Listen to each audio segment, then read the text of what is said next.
முடியும் மாற்றுத்திறனாளிக்கு ஒரு சின்ன ஃபங்க்ஷன் ரெண்டு ஒரே டைம்னால் டிராஃபிக்கில் காலதாமதம் ஆயிடுச்சு, மன்னிச்சிடுங்க. மேடையில் நிறுவன அனைவருக்கும் வணக்கம். கிரகணம் கிருஷ்ணா நடித்த படம் சந்திரனையும் தெரியும். டீம் யாருன்னே தெரியாது.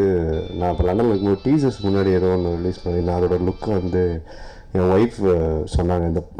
அதாவது என்ன சொன்னாங்கன்னா, இந்த படம் யார் என்னன்னு ஃபஸ்ட்டு அவங்க பார்க்கல, இந்த படம் ஏதோ நல்லா இருக்குது, நல்லா வரும் போல இருக்குது, இந்த வருஷம் அடுத்து வர படங்கள்லன்னு சொன்னாங்க. அதுக்கப்புறம் நான் நோண்டி பார்த்தா மச்சி கிருஷ்ணா நடித்த படம். ஃபங்க்ஷனுக்கு அவங்க கூப்பிடல, அதனால் வந்து ஆனந்த் தான் கூப்பிட்டார். வந்து இந்த மாதிரி ஒரு ஃபங்க்ஷன் நடக்குது, வாங்க நண்பர் அப்படின்னு சொல்லிட்டு ரொம்ப கூப்பிட்டார். வந்து விவசாயிகளுக்கு உதவி பண்ணுறோம் இந்த மாதிரி ஒரு விஷயங்கள் அப்படின்னு சொல்லி கூப்பிட்டாரு. யார் படம் அப்படின்னு கேட்டேன். கிருஷ்ணா படம் அப்படின்னாரு. சரி நான் வரேங்க அப்படின்னு சொன்னேன். ஏன்னா கிருஷ்ணா கூப்பிட்றானோ இல்லையோ ரெண்டாவது விஷயம், எப்போவுமே அவங்ககிட்ட ஒரு பழக்கம் என்ன இருக்குன்னா, எங்கிட்ட அது மற்றவங்களுக்கு எப்படின்னு தெரியல, ரொம்ப ஃப்ரெண்ட்லியாக, ரொம்ப எப்போவுமே வந்து ஒரு அன்போடு பழகக்கூடிய நிறைய நடிகர்களில் முக்கியமாக கிருஷ்ணா ஒரு முக்கியமான ஒரு ஆள். தோளில் கைப்பட்டு என்ன அந்த விளையாட போகிற இடத்துல எல்லாம் நிறைய விஷயங்கள் ரொம்ப ஃப்ரெண்ட்லியாக பேசிட்டு போவான், கலாச்சிடுவான் எல்லாத்தையும் உட்காந்து. அப்புறம் அதனால் கொஞ்சம் ஜாக்கிரதையாக பேசினா அடுத்து திருப்பி எனக்கும் கவுண்டர் கொடுத்துருவான் எல்லாத்துக்கும் வந்து உட்காந்துட்டு. அதனால் இந்த பேட்மிண்டன் ஆடும்போது வச்சு எல்லாத்தையும் செஞ்சிடுவான், வந்து யார் வந்தாலும் சரி அந்த அப்படின்ட்டு. சார் சொன்ன மாதிரி யாரை கரெக்ட் பண்ணுறாங்க, ஹீரோவை நிறைய எல்லாரையும் ப்ரொடியூசரை கரெக்ட் பண்ணுறோம், நாங்களாம் முயற்சி பண்ணுறோம், ஹீரோயினை கரெக்ட் பண்ணுறாரு அப்படின்னு சொல்லிட்டு அண்ணா இப்போ தான் சொன்னாங்க வந்து. ஸோ இந்த படம் ஒரு நல்ல படமாக வந்திருக்கல ரொம்ப சந்தோஷம். விவசாயிகளுக்கு வந்து ஒரு உதவி பண்ணுறதான ஒரு நிகழ்ச்சியாகவும் இது இருக்குல்ல, ரொம்ப சந்தோஷமான விஷயம். ஆனால் என்ன வருத்தமான ஒரு விஷயம்னா, 41 நாளுக்கு மேலே போராடி விவசாயிகளுக்கு ஒரு கடன் தள்ளுபடி அவங்களால கிடைக்கல அப்படின்றது. நிறைய விவசாயிகளை மீட் பண்ணும்போது மிஞ்சி இருக்கிறது கோவணம் மட்டும்தான் அப்படின்னு சொன்னாங்க. டெல்லிக்கு போனதுக்கப்புறம் கோவணத்தை அவுத்துட்டு விட்டுட்டாங்க அப்படிங்கிற மாதிரி எல்லாருமே ரொம்ப வருத்தத்தோடு சொல்லிகிட்டு இருக்க ஒரு சூழலில், இது என்னென்னா அந்த 2 பேர் இப்போ இறந்து போனவங்களுக்கு நம்ம உதவி பண்ணுறோம், பாக்கி இருக்கிற 1,00,000 பேருக்கு நம்ம என்ன பண்ண போகிறோம், நம்மக்கிட்ட ஒரு கேள்வி இருக்குது. அப்போது எல்லா சொல்யூஷனை நோக்கி ஏதாவது ஒரு தீர்வு இருந்துச்சுன்னா சரியாக இருக்கும் அப்படிங்கிறது இருக்குது.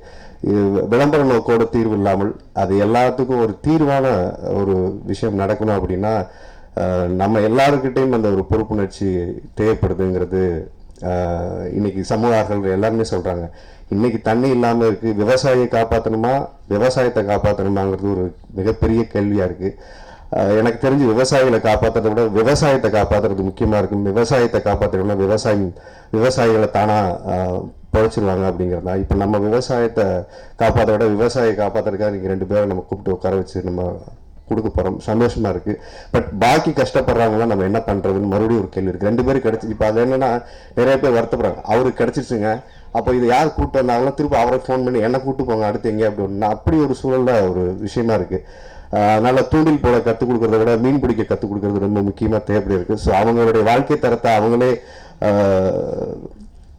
செஞ்சுக்கக்கூடிய ஒரு கட்டத்துக்கு நம்ம கொண்டு வரணும். ஏன்னா இப்போ ஒரு சமீபமாக விவசாயம் சார்ந்த ஒரு பாடல் விழாவில் வந்து அவங்க ஒரு விஷயம் சொன்னாங்க. 4 விவசாயிகள் யார் இந்த அபிசரவணன் அவங்க தான் கூப்பிட்டு வந்திருந்தாங்க தம்பி பண்ணும்போது மேடையில் அவங்க தான் சொன்னாங்க, நடிகர்கள் தயாரிப்பாளர்கள் டைரக்டருங்கள் எல்லாருக்குமே எங்களுக்கு உதவி பண்ணணும் அப்படின்னு சொன்னவங்க. நான் மேடையில் ஏறியது தான் சொன்னேன், இந்தியாவோட முதுகெலும்பு விவசாயம், தயவு செஞ்சு நீங்கள் முதுகெலும்பு நடிகர்களுக்கு முன்னாடியும் தயாரிப்பாளருக்கு முன்னாடியும் ஒரு டைரக்டர் முன்னாடி நிற்க வேண்டிய அவசியம் இல்லை. மொத்த விவசாயத்தையும் நாம் காப்பாற்றணும் அப்படின்னா விவசாயிகள் நீங்கள் தன்மானத்தோடு முதல்ல நீங்கள் நின்றுங்க. ஏன்னா நாம் வந்து சாப்பிட்றதுக்கும் சரி, நம்ம உண்ணுகிற உணவு இன்றைக்கி என்னென்னா விவசாயி உற்பத்தி பண்ணுறோன்னா, கடவுள் தண்ணியை படைச்சிட்டாரு, ஆனால் கடவுளுக்கு அப்புறம் ஒரு ஆள் நம்ம படைத்த ஒரு ஆள் அப்படின்னா விவசாயி. ஏன்னா அவர் தான் அதுக்கப்புறம் எல்லாருமே நமக்கு கொடுக்கக்கூடிய ஒரு உணவை கொடுக்கக்கூடிய ஒரு கட்டத்தில் இருக்காங்க. இதுக்கு பின்னாடி மிகப்பெரிய பன்னாட்டு அரசியல் இருக்குது, அது நான் சொல்ல வேண்டியதில்லை, உங்கள் எல்லாருக்குமே தெரியும்.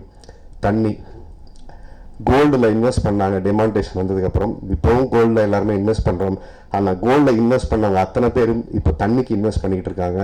ஸோ தண்ணி மிகப்பெரிய ஒரு வாட்டர் கிரைசிஸ் வெகு விரைவில் இந்தியா மட்டும் இல்லை உலக அளவில் வந்துட்டு இருக்கக்கூடிய நாடுகளில் இந்தியா மிக முக்கியமான ஒரு நாடாக இருக்க போகுது. அதனால தண்ணியை ஆல்ரெடி வியாபாரம் பண்ணுறதுக்கு எல்லாருமே தயாராகிட்டாங்க. உலக பணக்காரர்கள் அத்தனை பேரும் தண்ணியை தயார் பண்ணிட்டு இருக்காங்க. உங்களுக்கு தெரியும், கோக்கும் பெப்சி விற்கிறவங்கன்னா கென்லையும் அக்வாஃபைனாவுக்கும் ஓனராக இருக்காங்க. நம்ம ஊரில் வந்து நம்ம தண்ணியை எடுத்து நமக்கே காசு கொடுத்து வாங்குறாங்க. ஏன்னா இப்போது வீட்டில் சென்னையில் யாருக்கும் தண்ணி வர்றதில்லை. ஆனால் 500 ரூபாய் கொடுத்தா ஒரு லாரியில் கொண்டாந்து வீட்டில் இறக்கிட்டு போயிடுறாங்க. அப்போ அந்த தண்ணி எங்கேருந்து வருது மறுபடியும் கேள்வியாக இருக்குது. நிலத்தடி நீர் வந்து மொத்தம் தண்ணி வந்து பார்த்தீங்கன்னா 100%, 97.5% வந்து உப்பு தண்ணி, கடல் தண்ணி.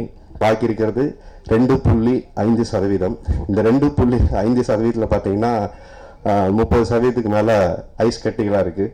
அதுக்கப்புறம் நிலத்தடி நீரில் ஒரு 30% இருக்குது. மொத்தம் 700 கோடி பேருக்கு மேலே இந்த உலகத்தில் இருக்கும். ஸோ இவங்களுக்கு வந்து தண்ணி 0.007% மட்டும்தான் அந்த தண்ணி இருக்குது. இது எப்படி போதுமானதாக இருக்குன்னு ஒரு கேள்வி இருக்குது. ஸோ அதனால் தண்ணியை நம்ம பாதுகாக்கிறது தான் விவசாயிகளுக்கு முக்கியமான ஒரு தீர்வாக இருக்கும். ஸோ நாம் வந்து மண்ணை அள்ளிட்டு போகிறாங்க, கண்டுக்காமல் இருக்கிறோம். மலை வெட்டிட்டு போகிறாங்க, கண்டுக்காமல் இருக்கிறோம். ஸோ எங்கேயோ நமக்கு ஒரு வகையில் உலக பன்னாட்டு நிறுவனம் நம்ம நுகர்வோராகவே துபாய் மாதிரி ஆக்கிறதுக்கான ஒரு முயற்சி தான் இப்போ நடந்துக்கிட்டே இருக்குது. எல்லாத்தையும் நீங்கள் உற்பத்தியே பண்ண வேண்டாம், எல்லாம் விலைக்கு விற்பாங்க, நீங்கள் வாங்கிக்கோங்க அப்படிங்கிற ஒரு சூழலை தான் வந்து இப்போது சமீபமாக இப்போ நான் ஒரு 3 வருஷத்துக்கு முன்னாடி ஆர்கானிக் ஃபார்மிங் பண்ணிகிட்டு இருக்கனால ஒவ்வொருவரையும் சந்திக்கும் போது இது சார்ந்த பிரச்சனைகளை நிறைய சொல்லிக்கிட்டே இருக்கும்போது ஒன்றை தொட்டால் செயின் லிங்க் மாதிரி எல்லா இடத்துக்கும் போகுது. ஆர்கானிக் ஃபார்மிங் பண்ண போகிறோம், சரி இயற்கை விவசாயத்துக்கு நம்ம போகலாம், அதற்கு ஒரு குரல் கொடுக்கலாம், நல்ல உணவு கிடைக்கலன்னு போனால் உணவு உற்பத்தியை வந்து நம்ம நாட்டில் வந்து என்ன பண்ணுறாங்கன்னா விற்கிறதே அவங்க தான் விற்கிறாங்க. நம்மளுடைய உணவு நம்ம சாப்பிட முடியாத ஒரு மிகப்பெரிய அரசியல் இருக்குது. ஏன் இப்போ அது காலேஜுக்கு போகும்போது பார்த்தா கோக்கு, பெப்சி, மிராண்டா எல்லாம் காலேஜ் காம்பவுண்டுக்குள்ளே ஏசி பெட்டிகளை வச்சு விற்றுக்கிட்டு இருக்காங்க. விவசாயி உற்பத்தி பண்ணுற தமிழ்நாட்டில் ஒரு கரும்பு இளநீ காலேஜ் காம்பவுண்டுக்கு வெளியில் வச்சு விற்றுக்கிட்டு இருக்காங்க. இது எங்கேருந்து நம்ம போய் சொல்கிறது? மாணவர்கள்லாம் இப்போ விவசாய புரட்சி மாணவர்கள்லாம் மாற்றுவாங்கிறாங்க. நான் அதுதான் சொல்கிறேன், நீங்கள் மாற்ற வேண்டிய விஷயம் உங்கள் காலேஜ் காம்பவுண்டுக்குள்ள குறைந்தபட்சம் ஒரு இளநியோ ஒரு கரும்புச்சாரம் விற்கிற எடுத்துகிட்டு வந்தீங்கன்னா முதல் வெற்றி விவசாயிகளோட உற்பத்தி முதல்ல சாய்ஸில் இருக்கும். சாய்ஸில் இல்லை. தேட்டருக்கு போனோம் பார்த்தீங்கன்னா 99.99% 100%க்கு வந்து மைதானால் செய்யப்பட்ட பொருள், ஒயிட் சுகர்னால் செய்யப்பட்ட பொருள், க்ரூட் ஆயில்னால் செய்யப்பட்ட பொருள். ஏன்னா இப்போ உணவு சார்ந்த ரிசர்ச் என்னுடைய ஃப்ரெண்டு பண்ணிகிட்டு இருக்காங்க. அவங்ககிட்ட இருந்து நான் கிடைச்ச தகவல், இந்தியாவில் தடை செய்யப்பட்ட பொருள் மட்டும் 1000க்கு மேலே வித்துட்டு இருக்கு. லீடிங் பிராண்ட் மட்டும் 120 பிராண்ட்ஸ் ஒவ்வொரு பொருளையும். இது எதுக்காக அப்படின்னு பார்த்தீங்கன்னா முக்கியமான விஷயம், நீங்கள் நல்ல உணவை சாப்பிடக்கூடாது. இது முதல் விஷயம். ஏன் அப்படின்னா நல்ல உணவை நீங்கள் சாப்பிட்டீங்கன்னா உங்களுக்கு வியாதி வராது. வியாதிக்கு மருந்தும் அவங்க தான் கண்டுபிடிக்கிறாங்க. ஸோ 2 விஷயம், உணவு அரசியல், அதுக்கப்புறம் மருத்துவ அரசியல். இது ரெண்டுமே ஒரே ஓனர், தண்ணியும் அவங்களுக்கு தான். அப்போ என்னன்னா எல்லா ஊர்களுகள்லையும் வந்து இது மாதிரி எல்லா நாடுகள்லையும் இது மாதிரி ஒரு பிரச்சனை இருக்குது. இப்போ நான் லண்டன் போயிட்டு வரும்போது 2 பவுண்ட் ஒரு பாட்டில் தண்ணி, அது 1 லிட்டர் கூட கிடையாது. நம்ம ஊர் காசுக்கு இப்போ முன்னாடி வந்து 99 ரூபாய் இருந்தது. இப்போ 80 ரூபாய் இந்த யூரோப்பியன் கண்ட்ரியில் விலகி வந்தனால குறைஞ்சிருக்கு, 160 ரூபா. அப்போ நாளைக்கு நம்ம ஊரில் இன்னைக்கு நம்ம நினச்சிட்டு இருக்கோம் 10 ரூபாய்க்கு கவர்மெண்ட் தண்ணி கொடுக்குறாங்க, வெளியில் வந்து அக்வாஃபைனா 20 ரூபாய் தான் நினச்சிட்டு இருக்கோம். இது வெகு விரைவில் 100 ரூபாய் 150 ரூபாய்க்கு போனாலும் ஆச்சரியப்படுறதுக்கான விஷயம் கிடையாது. அதனால் தண்ணியை பாதுகாக்க வேண்டியது, நிலத்தடி நீரை பாதுகாக்க வேண்டியது ரொம்ப முக்கியமாக இருக்குது.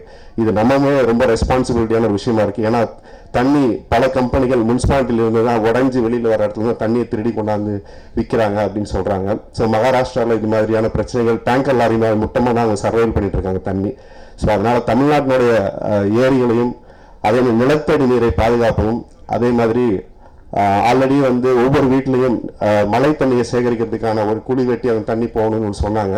ஸோ அந்த மாதிரி விஷயங்களை நம்ம முன்னெடுக்கிறது மட்டும்தான் முக்கியமான தீர்வாக இருக்கும். ஸோ விவசாயிகளை காப்பது மட்டும் நம்ம வேலை இல்லை, விவசாயத்தை காப்பது தான் நம்ம முக்கியமான கடமையாக இருக்கும். ஸோ இந்த விழாவில் இந்த மாதிரி ஒரு 2 விவசாயிகளை ஊக்குவிக்கிறதுல ரொம்ப சந்தோஷம். மொத்த விவசாயிகளையும் காப்பாற்றுவதற்கான வழியை விரைவில் ஒரு சொல்யூஷன் கிடைச்சதுன்னா ரொம்ப சந்தோஷமாக இருக்கும். நன்றி.